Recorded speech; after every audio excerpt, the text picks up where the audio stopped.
Listo, jefa. Bueno, buenas tardes. La doctora Araya me pidió que revisara un poquito con ustedes las indicaciones de exclusión duodenal o exclusión pilórica, que tal vez es el término que más se utiliza. No podemos hablar de exclusión duodenal sin antes hablar de trauma duodenal. Entonces, la primera parte de esta clase va a ser referente a trauma duodenal. Y posterior a ello vamos a revisar un poquito de las indicaciones de la exclusión duodenal. Eh, el trauma duodenal es un trauma poco frecuente. Se dice que más o menos ocupa el 3.7% al 5% de todos los traumas abdominales. Eso hace que sea una lesión a la cual nosotros los cirujanos generales nos enfrentamos poco y por ello la experiencia no es la mejor en trauma duodenal. Incluso eso se refleja en la literatura. Cuando uno va a buscar este tema, se encuentran pocos artículos, revisiones, etcétera. Y mucho de lo que hay son revisiones retrospectivas, pero con poca significancia estadística por el número de pacientes que manejan. En trauma duodenal hay dos mecanismos de lesión, la lesión penetrante, que es la más frecuente, que ocurre en el 77% de los pacientes, y la lesión contusa, que es la más rara aún, que ocurre en el 33% de los pacientes que tienen trauma duodenal. Lo más importante de esta patología es que está asociada a una alta morbimortalidad. Entonces se vuelve un reto para el cirujano su tratamiento. Eh, y como nos enfrentamos poco a ella, pues entonces no tenemos la experiencia que quisiéramos cuando tenemos un paciente con trauma duodenal. Como les dije hace un momento, existen dos mecanismos de trauma, el penetrante y el contuso. El trauma penetrante se da por una disrupción de la pared del duodeno, por un objeto punzocortante o por una arma de fuego, una herida por arma de fuego.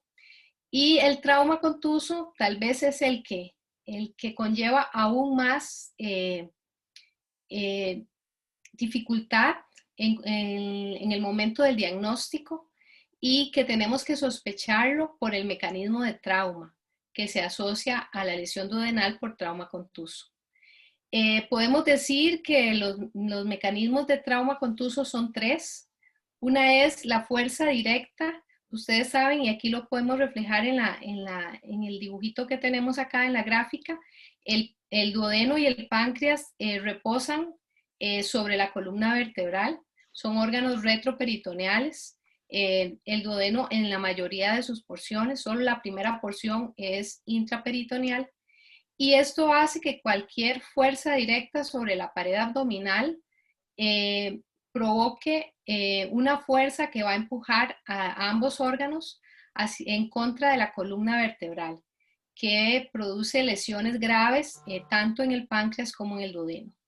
Además de eso, el duodeno tiene la particularidad de estar fijado por un ligamento, que es el ligamento duodeno-yeyunal o ligamento de Treitz, a nivel de la cuarta porción del duodeno. Entonces, cualquier fuerza de aceleración, desaceleración puede producir desgarros en el duodeno. Por ejemplo, pacientes que han caído de alturas importantes pueden tener ese tipo de lesiones.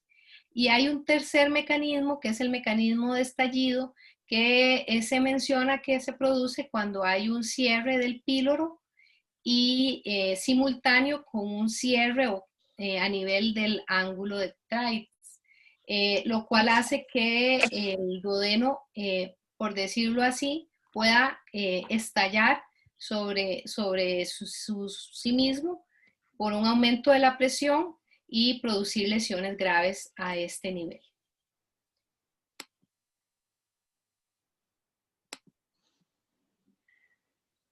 La frecuencia con que se lesiona el duodeno también varía de acuerdo a las diferentes porciones del mismo. La porción más frecuentemente afectada es la segunda porción del duodeno, donde las series muestran un 33% de afectación en la segunda porción del duodeno comparado con un 19.4% en la tercera, un 19% en la cuarta, y la porción menos afectada es la porción que está intraperitoneal, que es la primera porción, con un 14.4%. Entonces vean que las porciones más afectadas son las porciones que están a nivel del retroperitoneo. Además, existe un 14.2% de lesiones de duodeno que pueden ser múltiples a nivel del duodeno. O sea, que puede estar afectada la primera con la segunda o la primera con la tercera, etcétera, ¿verdad? Que hace que todavía sean más difíciles las reparaciones de estas lesiones.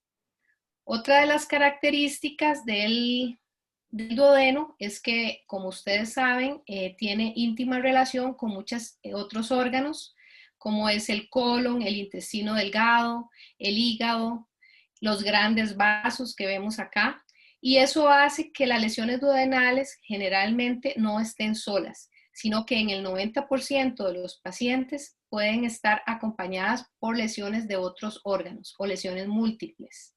Entonces pueden ser múltiples a nivel del duodeno propiamente, pero además pueden ser lesiones, tener muchas lesiones asociadas de otros órganos. El órgano más frecuentemente afectado cuando hay lesión duodenal es el hígado con un 16.9%. Luego le sigue el páncreas, que es un órgano que está pues ahí a la par del duodeno, ¿verdad? Colindando, con un 11.6%.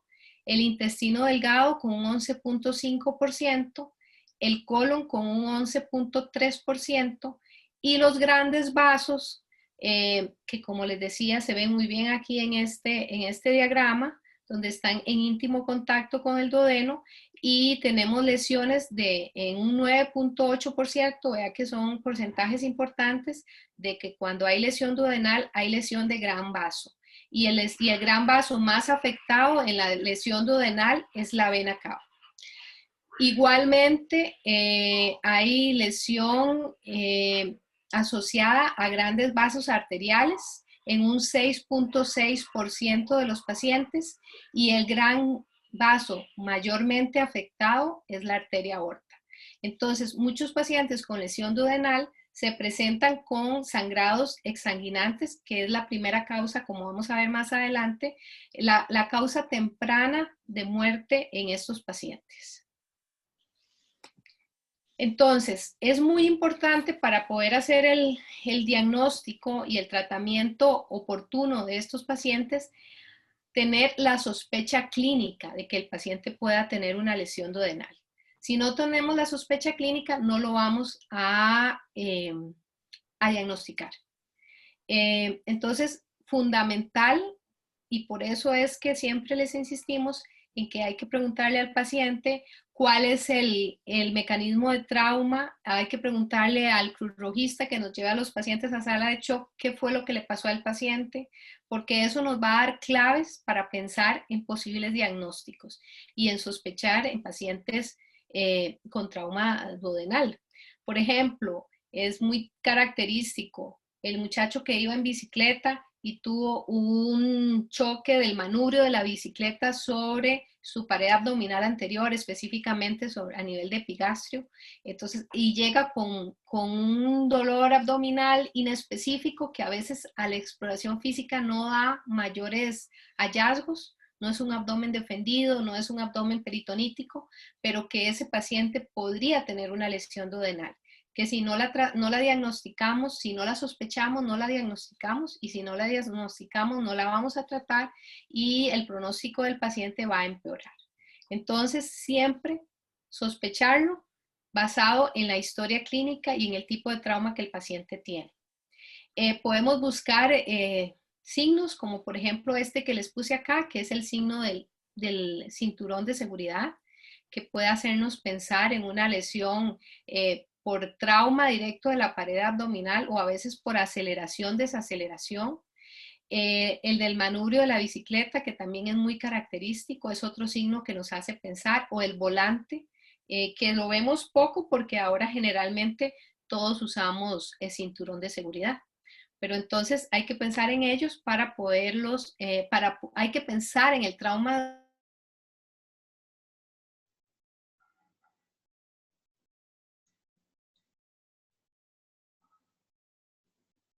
de ¿qué hago? Bueno, además de examinar al paciente, como debemos hacerlo siempre con todos los pacientes, a veces el examen físico se queda corto. Entonces, ¿cuáles son los estudios que me van a ayudar a mí a tratar estos pacientes o a diagnosticar estos pacientes?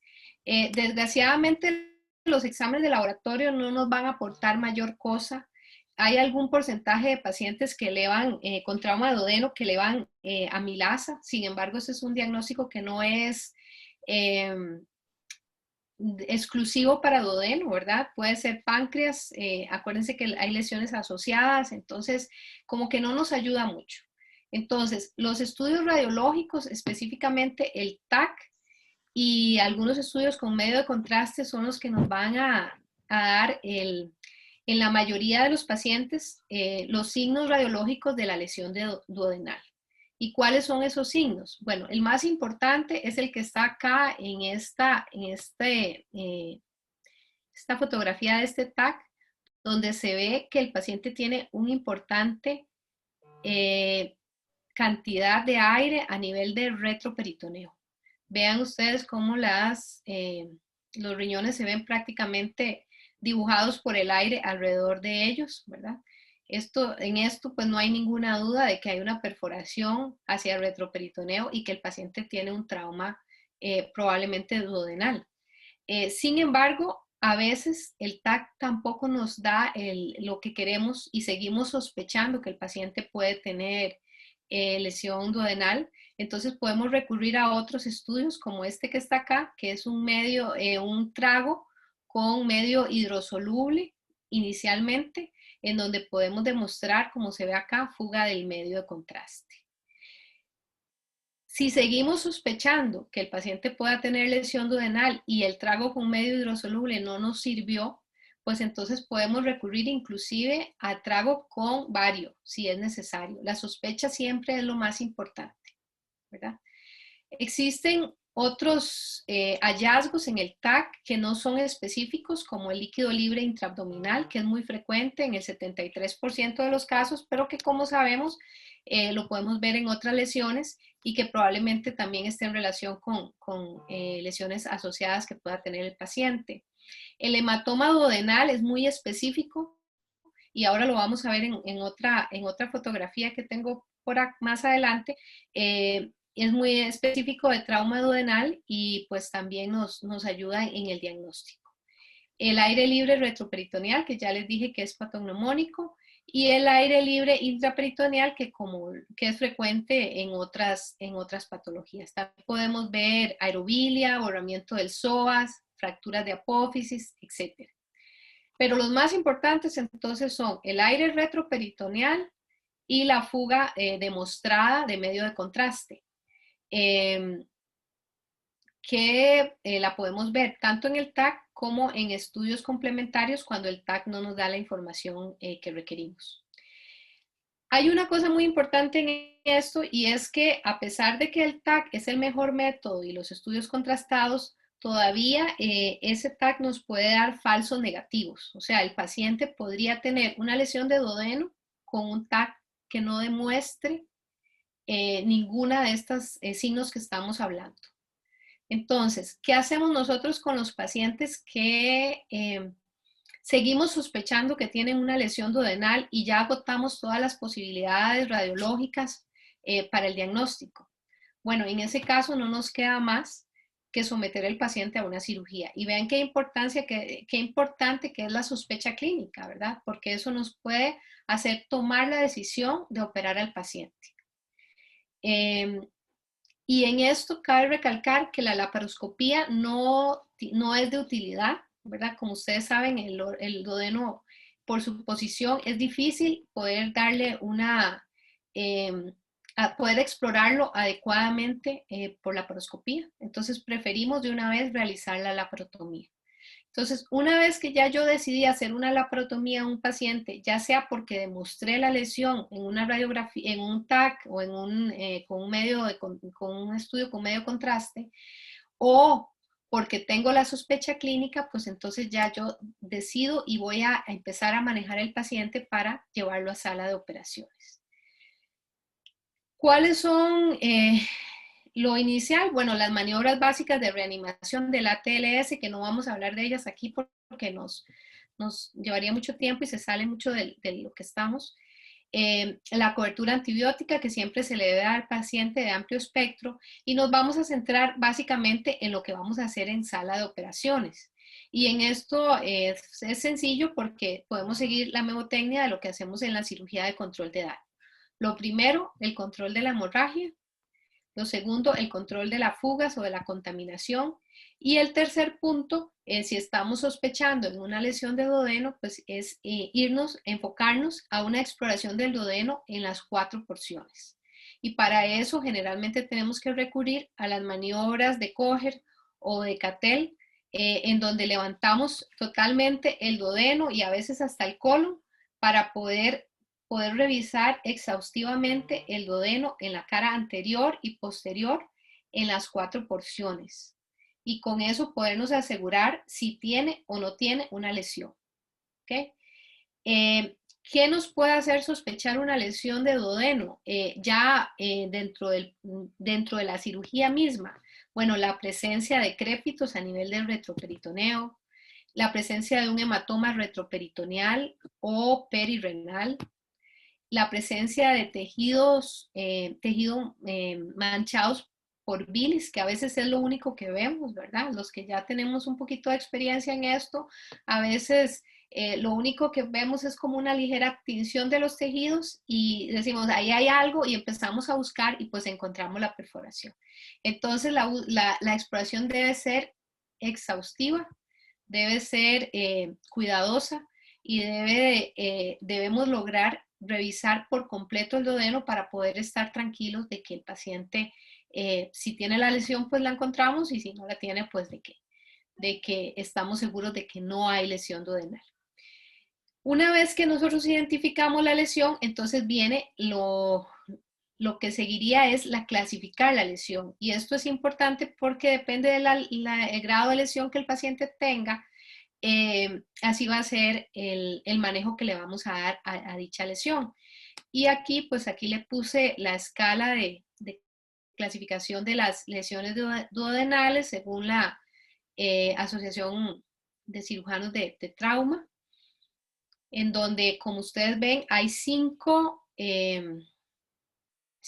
grados de lesión. El grado 1 se divide en 2, son los pacientes que tienen hematomas que afectan únicamente una porción del duodeno.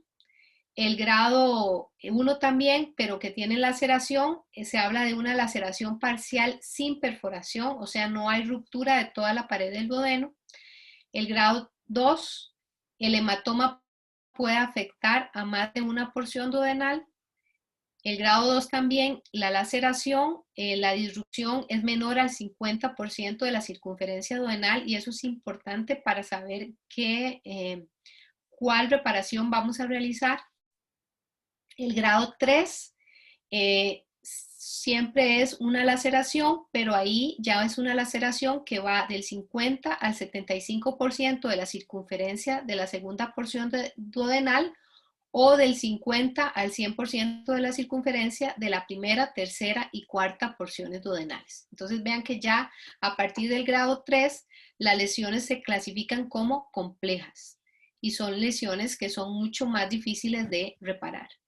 El grado 4 habla de una disrupción de más del 75% de la circunferencia de la segunda porción duodenal, afectando o afectación del ámpula de Vater o de la porción distal del colédoco. Es una lesión que involucra estructuras aledañas al duodeno. Y la grado 5, que es pues la más grave de todas, en donde que se clasifica como una lesión vascular, en donde hay una disrupción masiva del complejo duodeno-pancreático con una devascularización del duodeno y que en muchos casos se presenta como un sangrado difícil de controlar. Entonces, de acuerdo a esta clasificación, nosotros vamos a ir valorando las posibilidades de tratamiento en el paciente. Esas posibilidades de tratamiento van a depender de varios factores y no son fáciles de tomar. Y diría yo que una de las más importantes es la condición hemodinámica del paciente, ¿verdad? Eso es la limitante que tenemos principalmente cuando manejamos trauma y trauma severo para la cirugía que le vamos a realizar al paciente. No tiene ningún sentido que nosotros nos pongamos a hacer un procedimiento de Whipple en una cirugía de trauma si el paciente está chocado. Probablemente no vamos a terminar el Whipple y el paciente no vaya a salir de la cirugía. O sea, el paciente fallece antes de que nosotros terminemos la cirugía. Entonces, la condición hemodinámica del paciente es fundamental para poder definir hasta dónde puedo llegar en el tratamiento de ese paciente. La gravedad de la lesión, que ya les mencioné, ¿verdad? ¿Qué grado de lesión tiene el paciente? Si es grado 1, si es grado 2, si es grado 3, si es grado 5. El momento del diagnóstico es muy importante.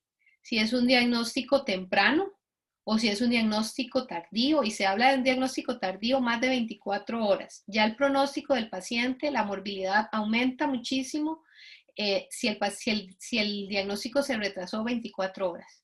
Si yo no sospeché que el paciente tenía una lesión de duodeno y lo dejé en periferia 1 con un suerito y nunca le pedí un TAC o nunca lo examiné o nunca sospeché que podía tener una lesión así. Entonces, el pronóstico de ese paciente va a variar y por eso es que siempre les insistimos en que a los pacientes hay que estudiarlos, hay que preguntarles, hay que examinarlos, hay que revalorarlos periódicamente siempre, porque eso nos va a ayudar a hacer diagnósticos oportunos. Y el cuarto factor que es importante en la elección del tratamiento es la presencia de las lesiones concomitantes, que como les dije hace un rato, es bastante frecuente. O sea, el 90% de los pacientes con lesiones duodenales tienen lesiones concomitantes. Entonces, vean que es una decisión no sencilla, que tiene un montón de aristas que hay que tomar en cuenta a la hora de decidir qué vamos a hacer y que además la estamos tomando en sala de operaciones con un paciente que generalmente está complicado. Entonces no es una decisión fácil, no es una decisión que podamos tomar antes de llegar a sala, porque hasta que revisemos bien ese duodeno del paciente, vamos a poder definir qué tan comprometido está, vamos a poder saber qué otros órganos están comprometidos, vamos a poder saber cómo el paciente se está presentando, etcétera, etcétera. Sin embargo, y pese a todo esto, en la mayoría de los casos se dice que más o menos el 75 al 85% de los pacientes con lesiones duodenales se pueden reparar con duodenorrafia. Vean qué interesante. Entonces, realmente la mayoría los vamos a reparar primariamente. Sin embargo, hay algunos expertos que abogan también por los procedimientos adyuvantes, que son los que nos tienen en este momento hablando de este tema. Existen 1000 tipos de procedimientos quirúrgicos que se han descrito a lo largo de la historia para las lesiones duodenales. Yo recuerdo al doctor Ferraro, que en el cielo está, que él siempre nos decía a nosotros cuando éramos residentes que cuando existían muchos procedimientos para una patología era porque probablemente ninguno de todos era 100% efectivo. Y cuando uno estudia este tema y lee los procedimientos que existen, pues se da cuenta de que probablemente esa es la razón principal por la cual a lo largo de la historia se han planteado diversos procedimientos, algunos de los cuales todavía se hacen, otros están en discusión, otros se han dejado, etc. Vamos a ir viendo tal vez lo más importante de acuerdo a la lesión del paciente y qué opciones de tratamiento tenemos. Bueno, en los traumas leves o traumas grado 1 y 2, generalmente no hay ninguna duda de que la reparación primaria o la duodenorrafia es lo indicado. Sin embargo, recuerden que hay un tipo de trauma grado 1 que puede presentarse como un hematoma, no como una laceración. Entonces, los pacientes con hematomas intramurales, como este que está acá en esta imagen de TAC, ni siquiera son de manejo quirúrgico. Estos pacientes generalmente se manejan en forma médica. Y ahí la clave está en hacer el diagnóstico, porque si bien es cierto, el trauma duodenal es raro, el hematoma intramural es todavía más raro. Entonces, les puedo decir que yo, que ya soy de las más viejitas de estar en el hospital, creo que solamente he visto un caso que el doctor Roldán manejó, me acuerdo, y ahora, un día de estos que hablaba con el doctor Díaz de este tema, nos acordamos de ese caso que el doctor Roldán manejó en agudos, y es más, recuerdo hasta la cama en donde estaba acostado el paciente, porque probablemente es un caso tan particular que uno lo recuerda, ¿verdad?, en forma puntual.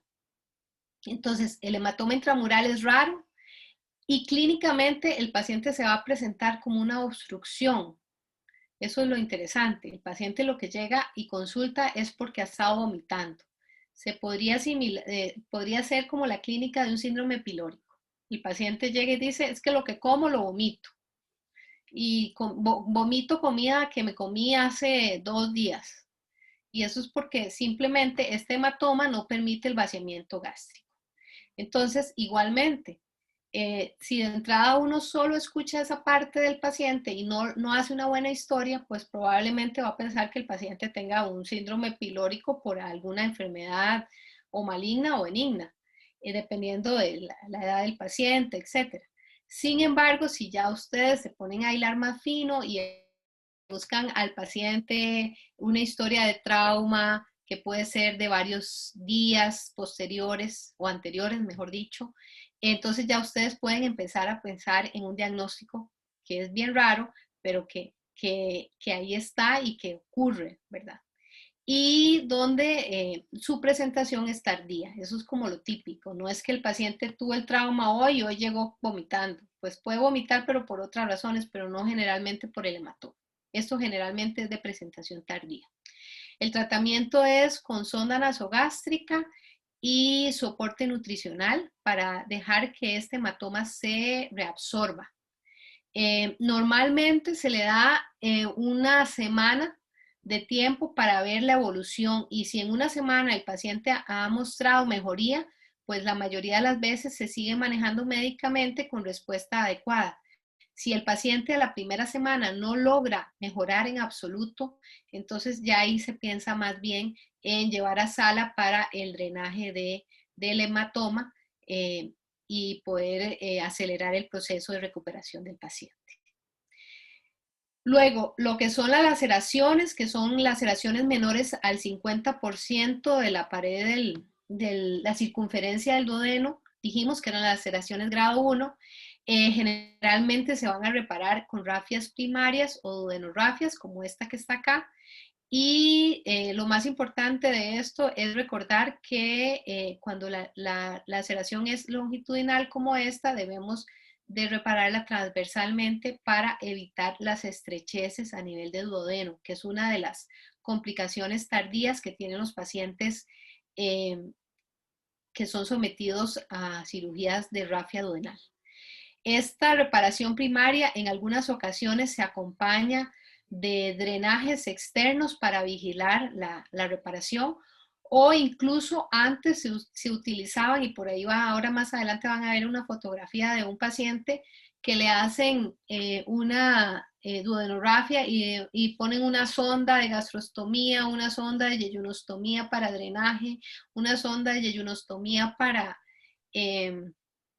alimentación, y entonces al final un solo orificio, que es una de las cosas que se ha criticado, un solo orificio se convierte como en 4 orificios más con mayor riesgo para el paciente, y son técnicas que se han dejado en desuso.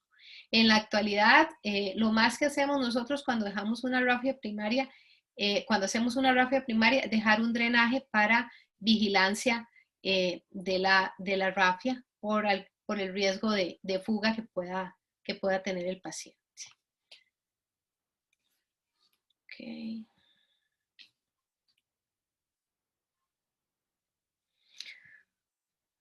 Si tienen alguna pregunta, me pueden interrumpir, muchachos.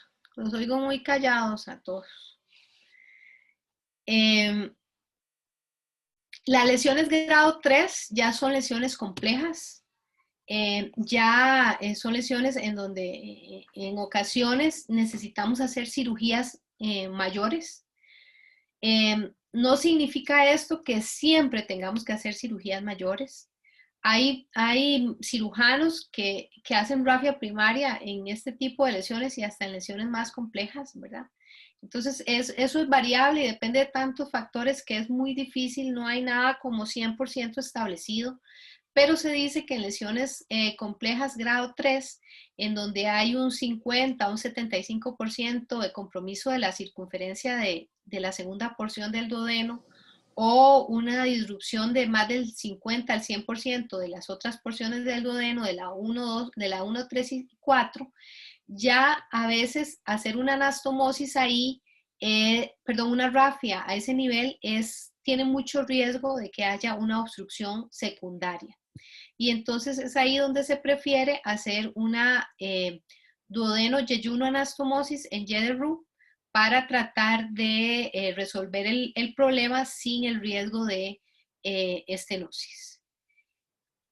Esto también es aplicable y por eso les puse este grafiquito que me encontré por ahí, porque esto también se aplica a pacientes con úlceras duodenales gigantes, que a veces nosotros llevamos a sala porque llegan perforados y tienen úlceras gigantes, en donde a veces la reparación primaria nos deja mucho temor de que se nos vaya a obstruir el paciente. Entonces, en algunas ocasiones, eso se extrapola también a este tipo de lesiones, en donde a veces tenemos que hacer anastomosis con asas de yeyuno para hacer una reparación de ese tipo de lesiones.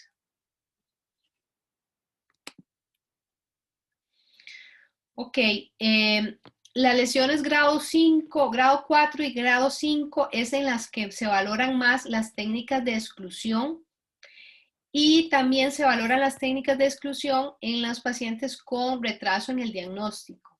Esto básicamente porque cuando nosotros, aunque tengamos una lesión pequeña, grado 2 en el duodeno, si cuando nosotros entramos hay una gran contaminación en el retroperitoneo, las posibilidades de que esa lesión haga una fuga o haga una fístula posterior son altísimas. Entonces, vean la importancia del diagnóstico y el tratamiento oportuno, ¿verdad? Porque una lesión que probablemente se pudo haber reparado primariamente, si hubiéramos entrado a tiempo, se convierte en una lesión con alto riesgo de fugas, en donde probablemente haya que hacer una exclusión pilórica para proteger la rafia y tratar de disminuir el porcentaje de fugas. Igualmente en las lesiones grado 5, ¿verdad? Donde existe aplastamiento importante o donde hay lesiones combinadas entre el páncreas y el duodeno. Entonces, ¿cuáles son las técnicas en donde se producen exclusión para tratar de proteger la zona donde se hizo la rafia primaria? Bueno, una de ellas es la exclusión pilórica, que es la que en este momento vamos a conversar más. La exclusión pilórica fue descrita por Jordan en 1977. Vean que todos estos técnicas son bastante ya viejitas, y consiste en hacer una rafia primaria a la lesión duodenal, que es esta que vemos acá, Realizar una gastrotomía en la curvatura mayor del estómago, en el área de más declive del estómago, y a través de esa gastrotomía yo realizo una rafia del píloro. Generalmente esto se hace con una sutura absorbible para que sea un procedimiento reversible. Entonces lo hacemos con una sutura absorbible. También lo hacemos ahora para agilizar con grapadoras TA. Entonces pasamos una grapadora TA acá, después del píloro, empezando la primera porción del duodeno, pasamos una grapadora TA acá en vez de hacer esta sutura. La idea es disminuir, o mejor dicho, que no pase el contenido del estómago, ni el ácido, ni los alimentos a la porción del duodeno donde se hizo la rafia. Pero como esto está cerrado, pues entonces tengo que hacer una comunicación, una gastroenteroanastomosis, para que el paciente se pueda alimentar vía enteral. Y aprovecho el sitio donde se hizo la gastrostomía para poder hacer esa anastomosis. La exclusión pilórica, la ventaja que tiene es que es un procedimiento reversible, ¿verdad? Entonces, en aproximadamente 3 semanas se dice que ya este píloro debería estar abierto y ya va a haber paso del ácido y del alimento hacia el duodeno.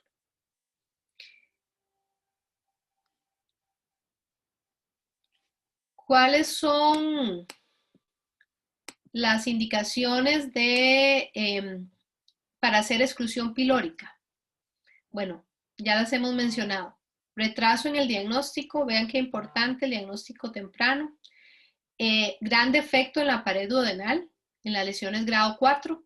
¿Qué pasa si yo suturo o rafio o hago una duodenorrafia de un gran defecto de la pared duodenal? Bueno, hay mayor probabilidad de que haya obstrucción secundaria.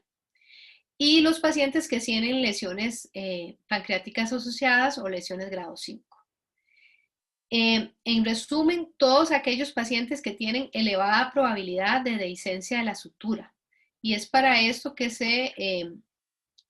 pensamos en exclusión pilórica cuando el paciente tiene una alta probabilidad de que la sutura tenga una dehiscencia. A veces vemos que le hacen exclusión pilórica a pacientes con trauma duodenal grado 2, y eso pues realmente no tiene mucho sentido si es una lesión menor del 50%, si el diagnóstico fue a tiempo, si no hay lesiones asociadas, ¿verdad? Probablemente con una rafia primaria se pudo haber resuelto y así evitamos someter al paciente a una cirugía mayor que además de más tiempo quirúrgico, pues también conlleva otros riesgos. La exclusión pilórica ha surgido como un método auxiliar para proteger la reparación de las suturas en lesiones complejas.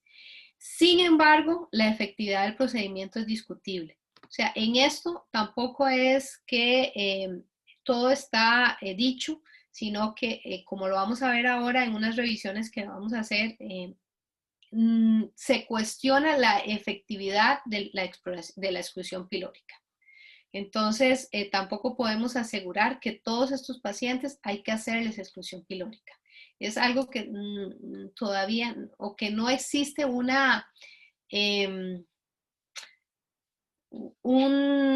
datos estadísticos significativos como para poder asegurar 100% que la exclusión pilórica deba hacerse siempre en estos pacientes.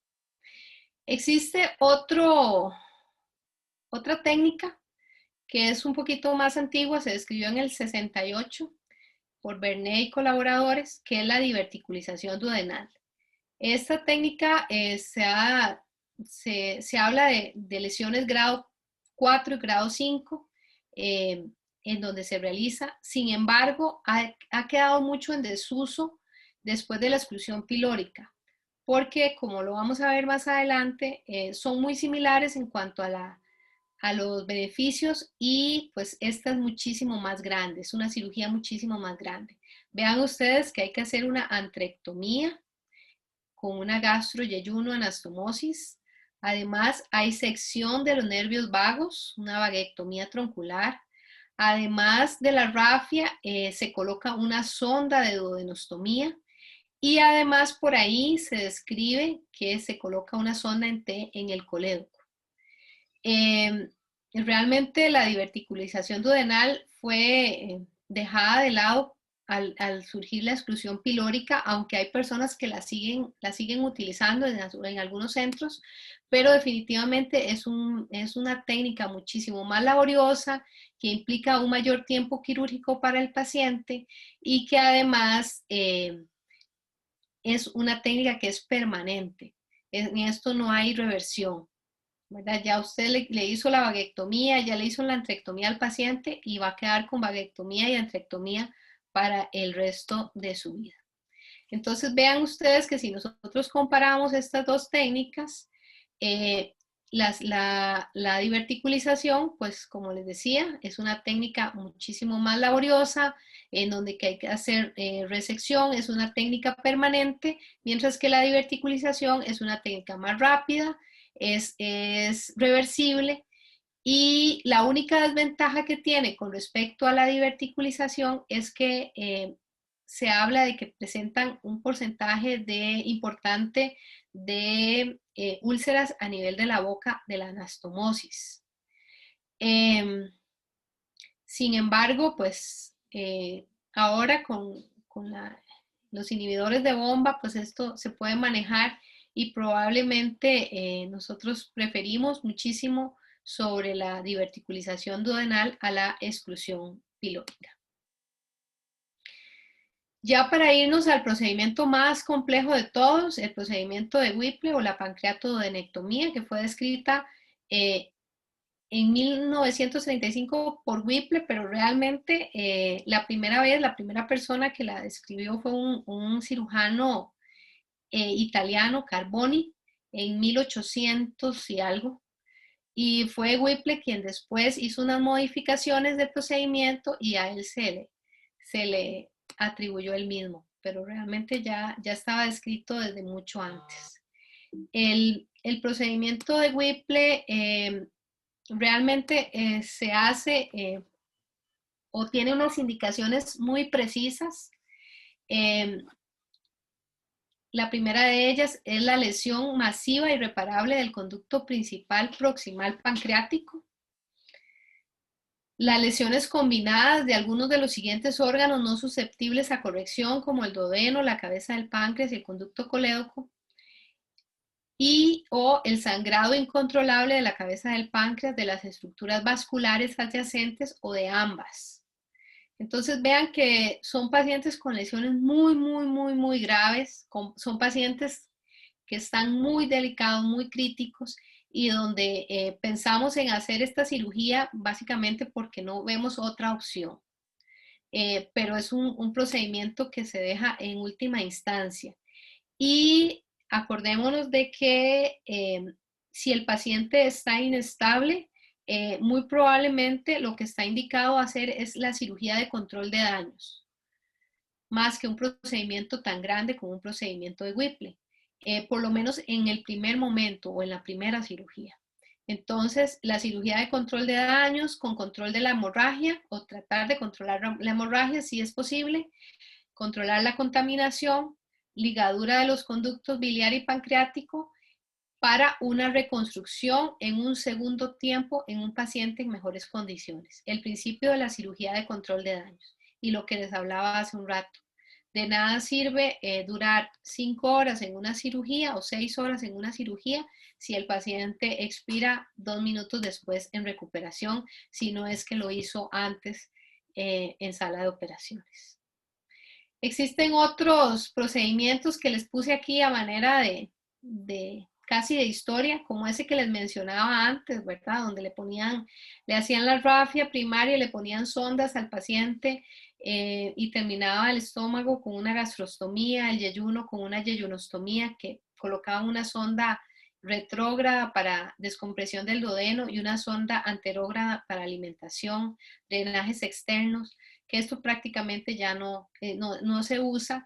Y otras técnicas que también son poco frecuentes, que son la utilización, creo que yo en algún momento vi al doctor Sánchez Arias hacer algo como esto, que era la utilización de un parche del yeyuno para la reparación de una úlcera que no tenía, donde la reparación primaria no lo deja a uno satisfecho, o a veces inclusive que no da la lesión, no da la reparación, no da para el cierre, ¿verdad?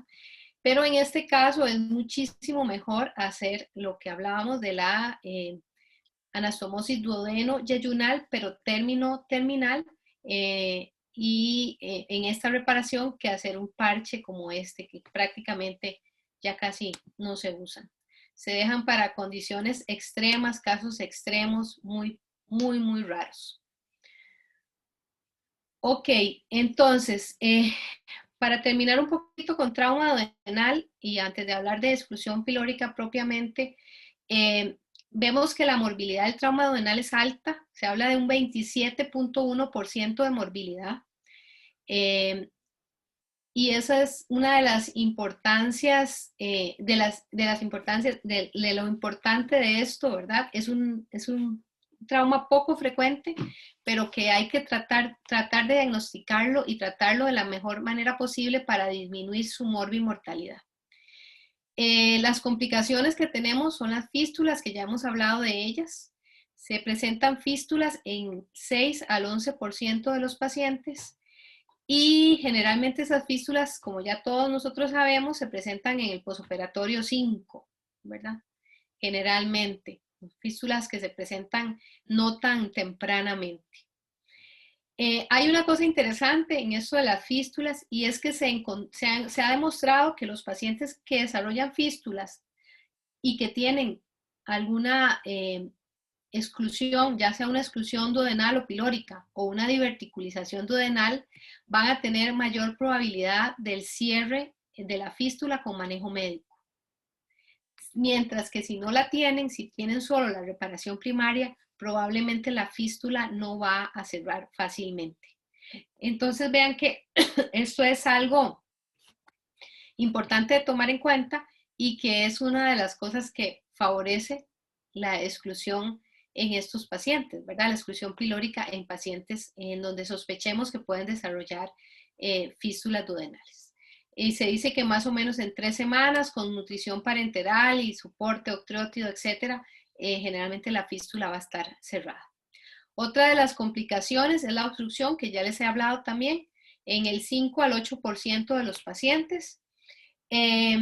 Muchas son iatrogénicas, secundarias a la misma reparación que hicimos, y por eso es que tenemos que valorar el cierre primario como una gran posibilidad, pero que también no nos vaya a estenosar el lumen del duodeno.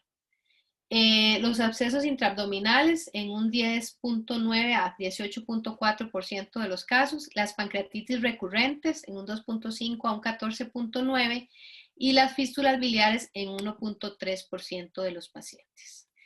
La mortalidad, bueno, la mortalidad reportada es variable, pero en promedio se habla de un 17% de mortalidad para las lesiones de duodeno combinadas. Y es que como el porcentaje de lesiones múltiples es tanta, entonces si es 90% las lesiones duodenales combinadas con otros órganos, pues entonces la mortalidad es alta si hablamos de lesiones duodenales, porque la mayoría van a estar combinadas. Sin embargo, si hablamos solamente de trauma duodenal aislado, vean que la mortalidad baja a un 2%, que es un dato que me llamó la atención. Otra cosa que me llamó bastante la atención es cómo influye el momento del diagnóstico con respecto a la mortalidad.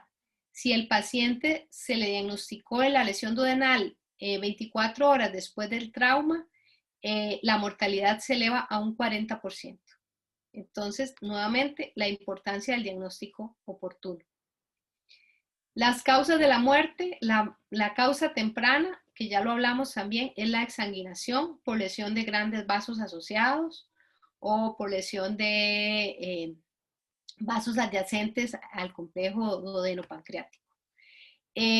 Causas de muerte tardía, la sepsis, las fístulas y la falla orgánica múltiple. Todos nosotros hemos visto pacientes en los salones con lesiones duodenales que a veces no son secundarias a trauma, pero que sabemos la evolución que tienen en el tiempo de estos pacientes, ¿verdad? Y cómo se perpetúan y cómo van causando complicaciones serias en ellos.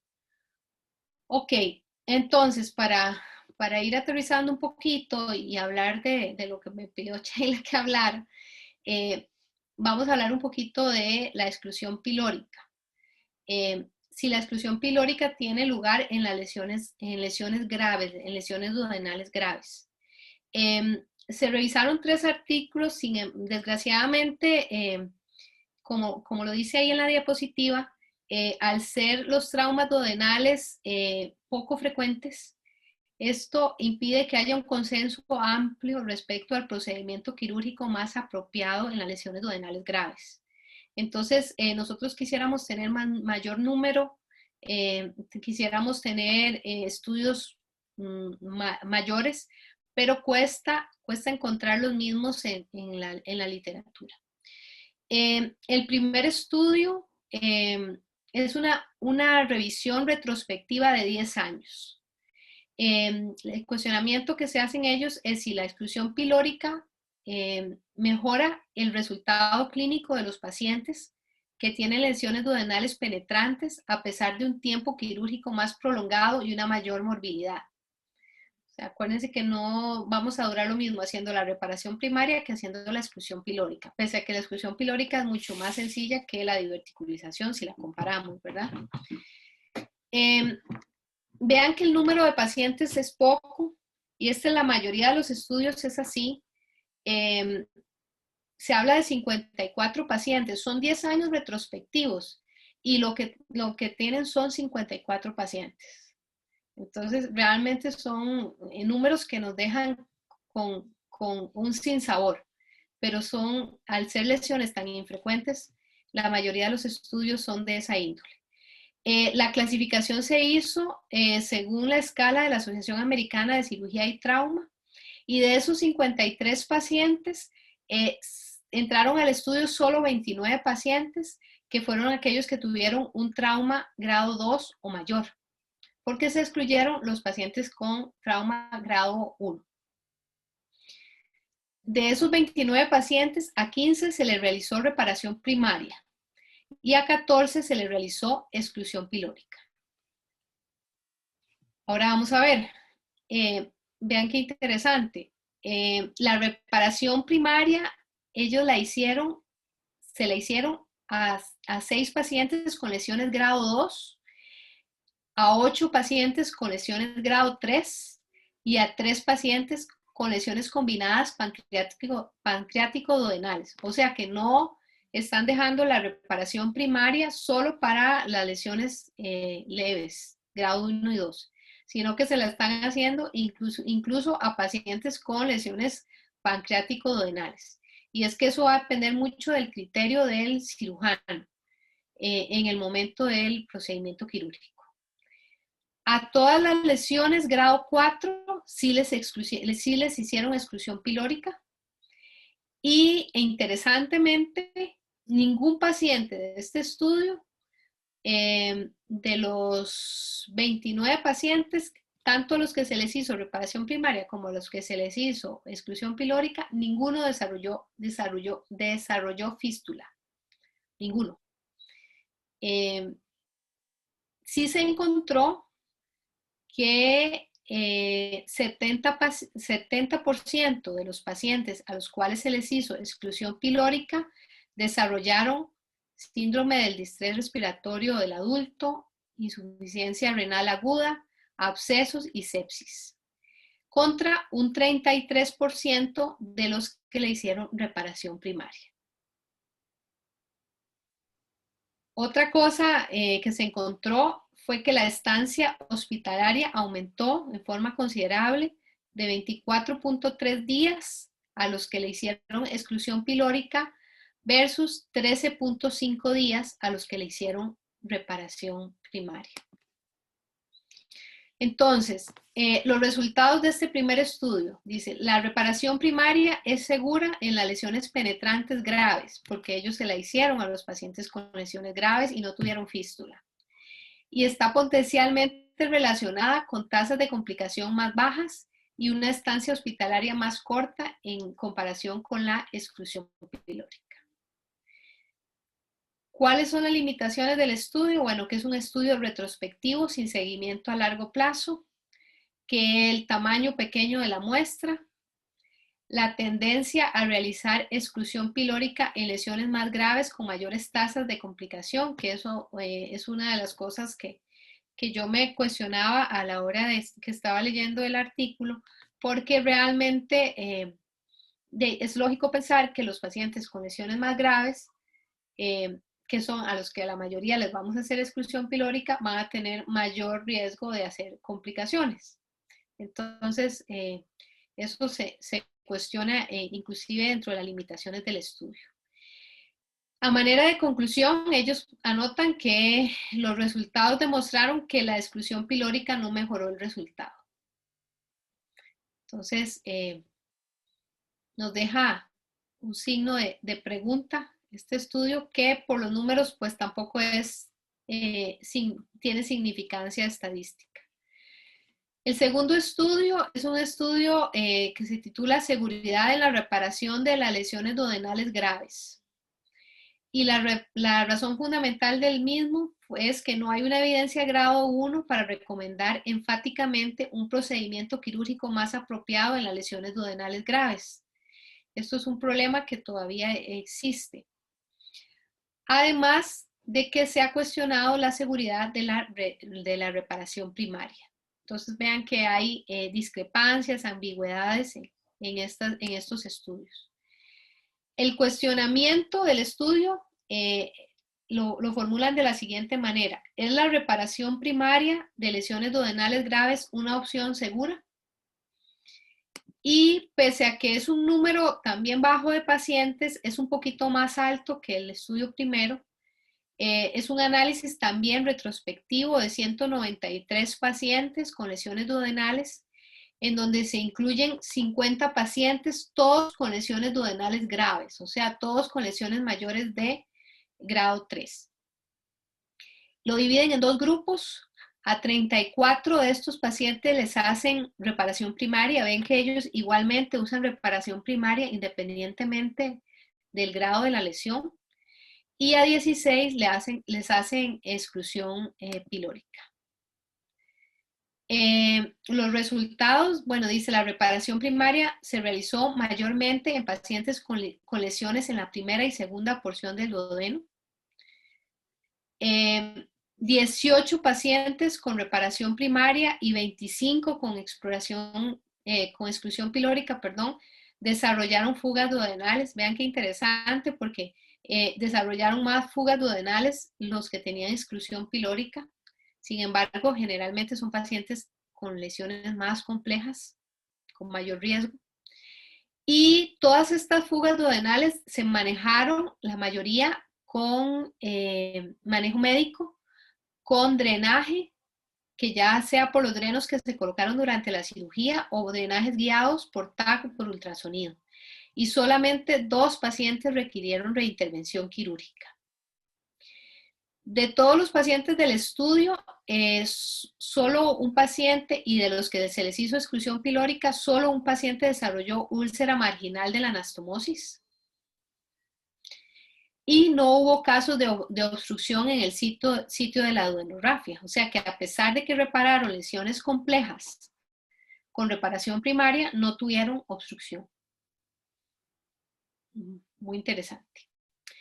En los pacientes con lesión pancreática asociada, la fuga del duodeno aumentó a 30% y vean que sigue siendo mayor en exclusión pilórica y 11% en reparación primaria. O sea que si uno lee esto, se queda con un gran signo de pregunta acerca de la exclusión pilórica.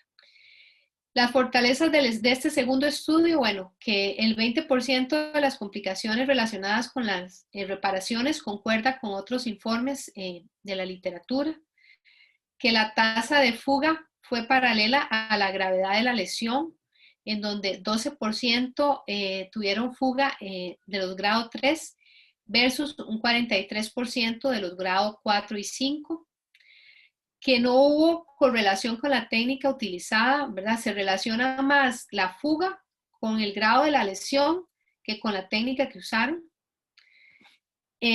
Además, dentro de las fortalezas describen que la alta incidencia de complicaciones posoperatorias generales del 66% demuestra lo que ya hemos venido hablando, que la lesión duodenal es un marcador de traumatismo severo y respalda otros estudios y revisiones de la literatura, y que este es uno de los estudios con mayor número de casos centrado exclusivamente en el tratamiento quirúrgico de las lesiones duodenales graves, aunque retrospectivo.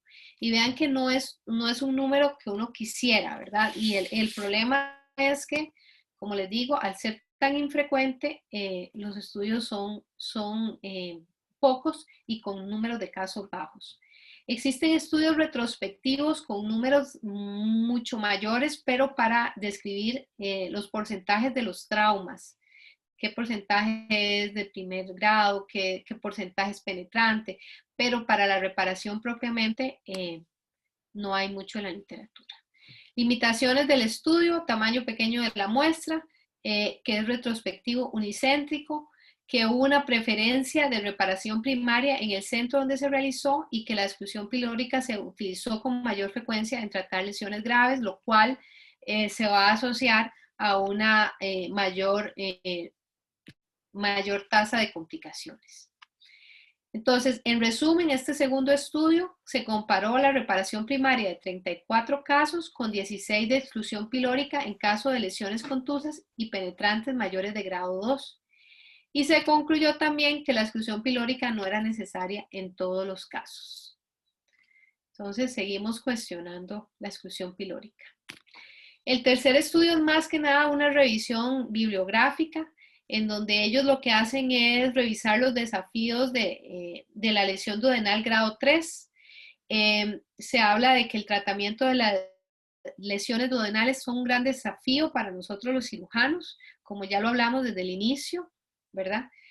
Donde tenemos que individualizar cada paciente y tomar la mejor decisión posible para tratar a ese paciente. La decisión es intraoperatoria, que ya lo mencionamos también, del tipo de procedimiento quirúrgico más apropiado, y está basado en la ubicación, el grado de la lesión, los traumas asociados que tenga el paciente y la condición clínica del paciente, que ya lo habíamos mencionado. Esta toma de decisiones en ese ambiente hostil y estresante es de suma importancia porque incide directamente sobre la morbimortalidad del paciente. El cuestionamiento que ellos se hacen es cómo minimizar las complicaciones de las lesiones duodenales graves, y dentro de los hallazgos principales que anotan es que el autor, describe los principios básicos involucrados en el manejo, el impacto de la ubicación de la lesión en la decisión quirúrgica, particularmente en las lesiones de la segunda y tercera porciones del duodeno, que son las que pueden involucrar otras estructuras aledañas como el ámpula, como el colédoco, etc. El páncreas. Y se analiza si tiene algún papel la exclusión pilórica, pero nuevamente no logran tener una significancia o una conclusión válida en cuanto a lo que es la exclusión pilórica como un método para tratar las lesiones duodenales graves. Las fortalezas del estudio es obviamente la opinión de expertos sobre el manejo de lesiones duodenales graves, las limitaciones, que es un estudio de revisión y que no hubo datos comparativos objetivos. Y en resumen, este tercer estudio fue una revisión de la literatura sobre el tratamiento, los traumatismos duodenales desafiantes, que siguen siendo un desafío para cualquier cirujano.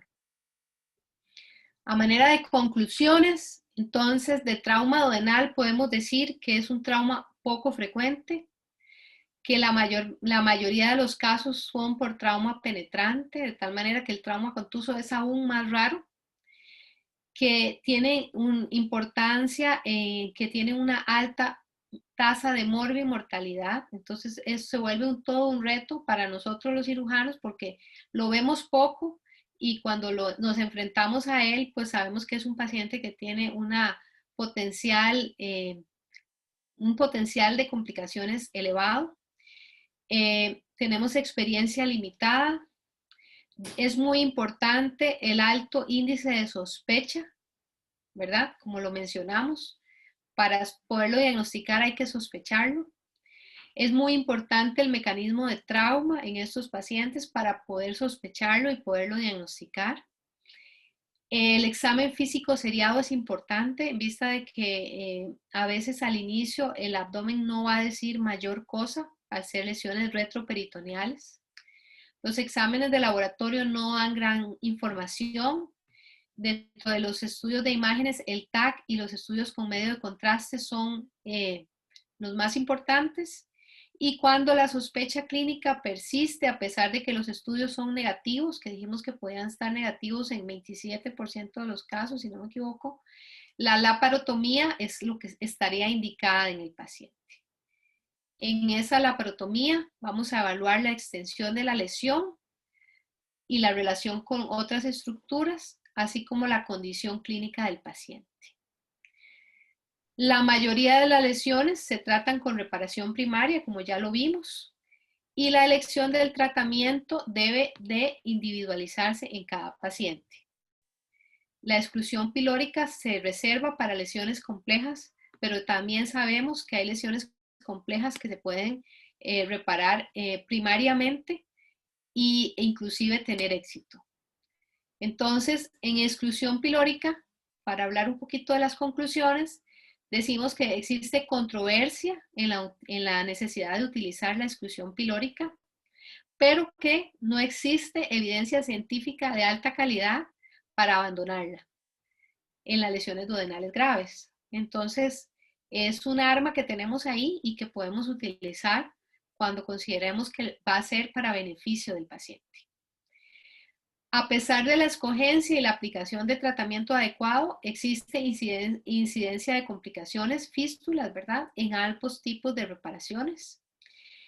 Y si bien la exclusión pilórica tiene alta mortalidad en comparación con la reparación primaria, es concebible que pueda proteger la reparación primaria y puede ser útil en casos seleccionados de lesiones duodenales graves. Como dicen por ahí, como decía un compañero mío de residencia, nadie dijo que fuera fácil. Entonces, esto es un ejemplo de eso, ¿verdad? No es tan sencillo, pero pues tenemos que abrirnos a las opciones que tenemos. Las indicaciones para exclusión pilórica deben ser restringidas. No debemos de hacer la exclusión pilórica a todo trauma duodenal, eso es definitivo, ¿verdad? Que a veces pecamos de más y llega un paciente con trauma duodenal, le hacemos rafia primaria y le hacemos exclusión. Y probablemente no está indicado porque es una lesión grado 2. Entonces debemos restringir la utilización de la exclusión pilórica, ya que la reparación primaria es una opción segura en la mayoría de los pacientes. Y definitivamente se requieren más investigaciones con grandes ensayos prospectivos aleatorizados para poder tener una significancia estadística para poder hablar con más propiedad de este tema. Que ese sería un excelente estudio para alguna tesis de los residentes, pero lo que nos estarían haciendo falta son los pacientes, porque por dicha no son muchos. Entonces, definitivamente, eso es lo que limita tanto a los estudios prospectivos, ¿verdad? Habría que hacer un estudio prospectivo como, no sé, de 20 años, 10 años, para tener un número, o tal vez hasta 20 años, porque vean que con 10 años el número tampoco era significativo. Yo no sé si tienen alguna pregunta o duda, comentario que me quieran hacer. sugerencia, recomendación tecnológica. Todo es bienvenido. María José levantó la mano. Entonces, María. María José. Hola Doc, muchas gracias Hola. por la clase. Con Estuvo la mucho verdad gusto. súper buena. Yo tengo varias preguntas en realidad. La primera es en cuanto a la rafia primaria en las lesiones, la grado 1 y grado 2, cuando estaba hablando de que las recomendaciones que salgan en el eje transversal, ¿hay alguna sutura en específico que se recomiende? ¿O cuál es la recomendación al respecto, aparte de que sea en el eje transversal? Nosotros lo que utilizamos generalmente es Maxon para reparar este tipo de lesiones, igual que cuando hacemos una anastomosis. Okay. Eso es lo que utilizamos. Hace mucho tiempo se hacía con otro tipo de suturas, inclusive antes se hacía con seda, después se empezó a hacer con Vicryl, pero ahorita lo que estamos utilizando es Maxon. Ok. Después, cuando estaba hablando de los pacientes que se les hace un Whipple en los pacientes de trauma, ¿cuál ha sido la experiencia del servicio en esos pacientes? Que yo recuerde, no recuerdo ninguno. No sé si Sheila, ¿te acordás de alguno? Pero creo que no se ha hecho ninguno, o si acaso un Whipple en algún momento por trauma. Creo que no, ¿verdad, Sheila? Trauma como tal, hubo un Whipple, sí, del San Juan, no fue hecho en nuestro hospital, pero fue el paciente que le hicimos el primer trasplante de intestino, precisamente por una lesión que comprometía toda la cabeza del páncreas, inclusive la mesentérica superior, y por eso fue que desarrolló isquemia del intestino. Ellos lo que hicieron en la cirugía, es una herida de arma blanca, fue un asalto, y lo que le hicieron fue la duodenopancreatectomía, nada más cefálica, y después desarrolló la isquemia de todo el territorio intestinal y fue cuando nos lo comentaron a nosotros. Y en el servicio, digamos, de lo que yo sé, que no es mucho, digamos, unos pocos años atrás, se hizo uno, pero no fue por trauma, fue por una lesión ahí en otro servicio. Ujú. Sí, que yo recuerde por trauma, María José, no hemos hecho ninguno, por lo menos desde que yo estoy en el servicio. No sé, antes de que yo llegara, si eso tendríamos que preguntárselo al doctor Sánchez, si han hecho alguno. Pero creo que no. No, al menos nunca, creo que si eso hubiese sucedido, sería una anécdota que se estaría repitiendo y nunca la he escuchado, nunca he oído hablar de eso, de un Whipple por trauma. Okay. Y ya, solamente tengo dos más. De los estudios que usted nos estaba hablando, que era la exclusión periódica versus la reparación primaria, eso, el artículo habla algo en específico, si esos pacientes se manejaron a nivel de UCI o cuál fue el manejo que se les dio a esos pacientes.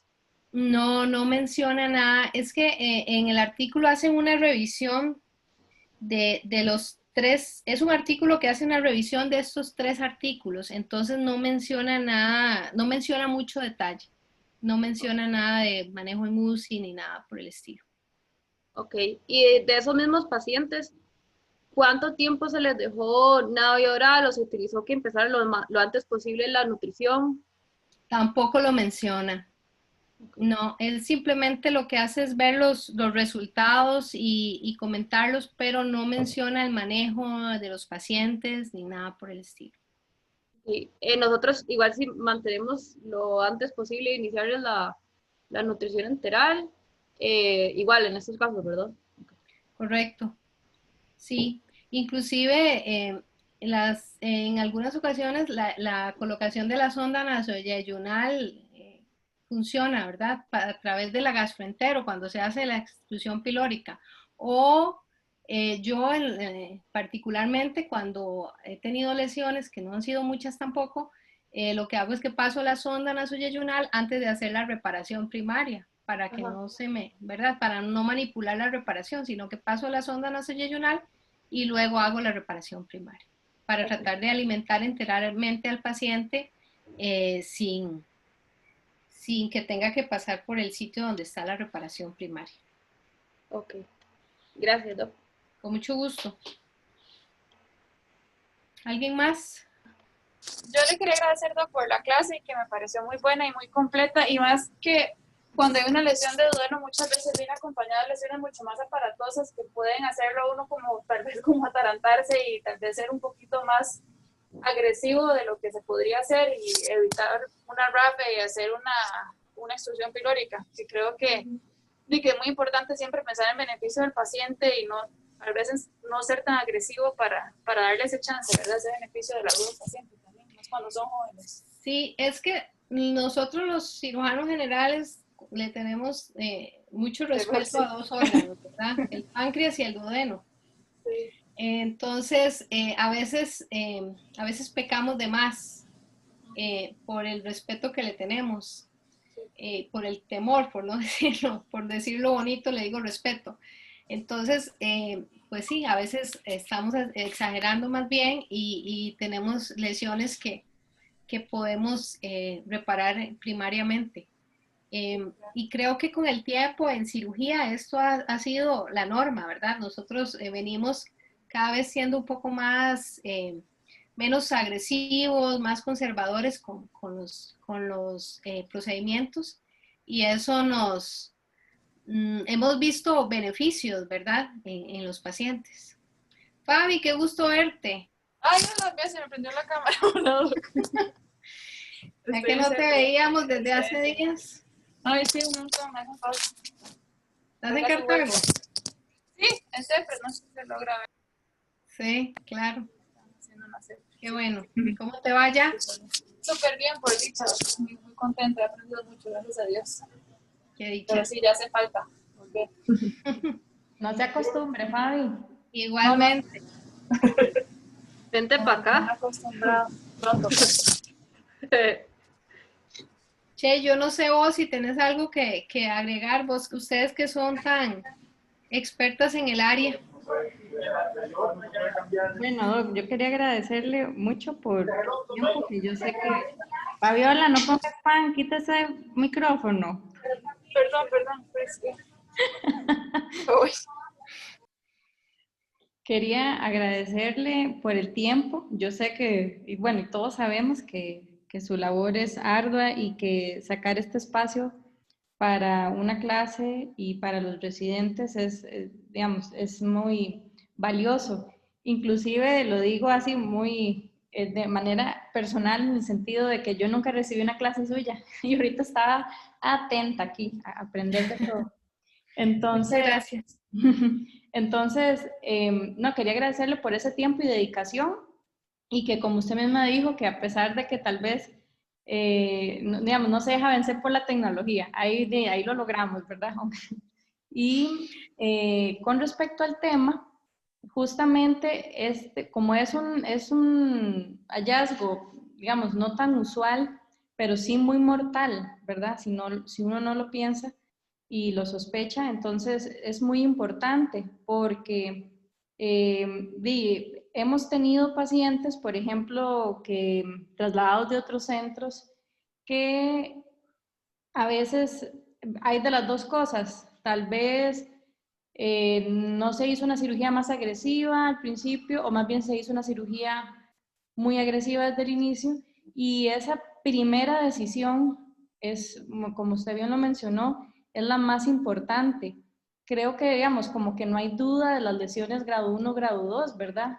Pero sobre todo las grado 3 y grado 4, sí es imprescindible tener presente lo que uno puede hacer, ¿verdad? Para beneficio del paciente, porque eso realmente va a repercutir en la evolución del paciente. Digamos, si uno tiene una lesión grado 4 y decide solo rafiarla, que uno sabe fijo se va a jugar, ya cuando usted entra, eso es un territorio todavía más complicado, más complejo. Entonces, lo que uno le puede ofrecer al paciente es, sí, va disminuyendo conforme tenga que entrar y tenga que hacer cosas. Entonces, yo creo que eso es algo muy importante. No, digamos, no todo cirujano general realmente logra ni siquiera tal vez ver una exclusión duodenal, por ejemplo, y como tener en cuenta cuándo hacerla, ¿verdad?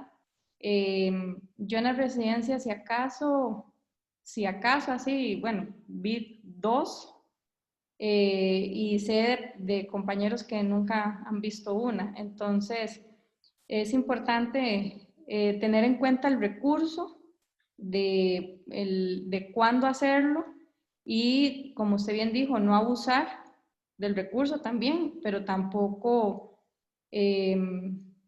por ejemplo, no pensarlo. Y, y la parte que usted también indica, que también le digo a los chiquillos que tienen posibilidad de hacer guardia con la jefa, que le encanta estar abajo. La jefa tiene una nariz para esas cosas raras.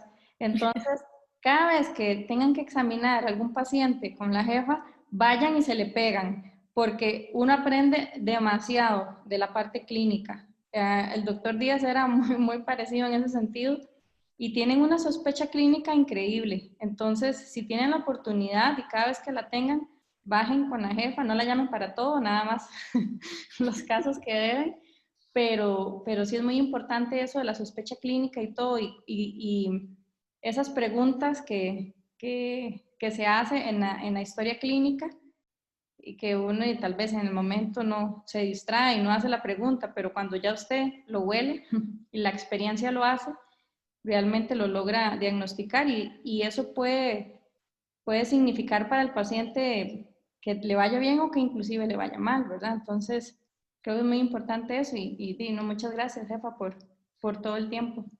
Muchas gracias a ustedes por tomarme en cuenta. Perdón por la tecnología, pero no es, ustedes son muy tecnológicos, las nuevas generaciones, así que me disculpo por esa parte. Y sí, a mí siempre me ha apasionado la parte del diagnóstico del abdomen agudo, es una de mis pasiones y me encanta y creo que es algo que es un reto y que simplemente deberíamos todos de hacerlo acuciosamente porque si diagnosticamos rápido al paciente, pues va a obtener el tratamiento rápidamente, ¿verdad? Y eso es lo que va a mejorar la morbimortalidad del paciente. A manera de ahí reforzando un poquito lo que mencionó Sheila, vean que aquí dice que existe controversia en la necesidad de utilizar la exclusión pilórica, pero que tampoco hay evidencia científica de alta calidad para el abandono de la exclusión pilórica en las lesiones duodenales graves. Entonces, es algo que todavía está ahí como un arma, como lo mencionaba Sheila, para tratar esos pacientes en donde nosotros tenemos una alta sospecha de que si no la hacemos, el paciente probablemente va a ser una fuga, ¿verdad? Entonces, tenemos que saber que existe y tenemos que pensar en cuáles pacientes la podemos hacer. Y desde el punto de vista técnico, la exclusión pilórica es realmente una cirugía que no es compleja, ¿verdad?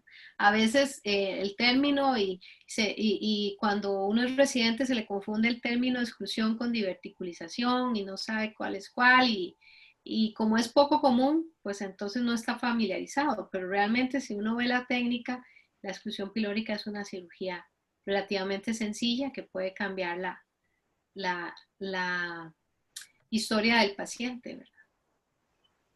Otra cosa que también le quería decir a los chiquillos, que yo sé que no todos están familiarizados con el grapeo.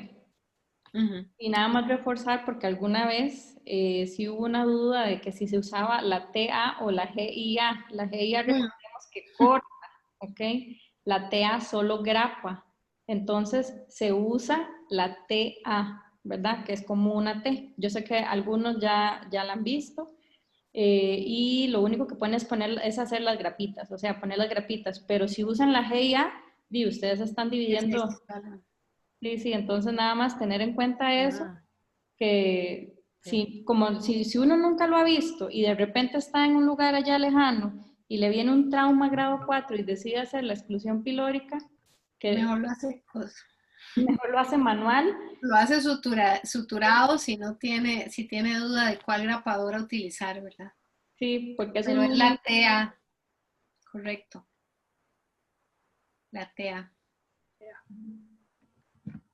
Bueno, muchas Muchas gracias. gracias. Muchísimas gracias, doctora. Buenas noches a todos. Más de 30. Bye. Buenas noches. Buenas noches.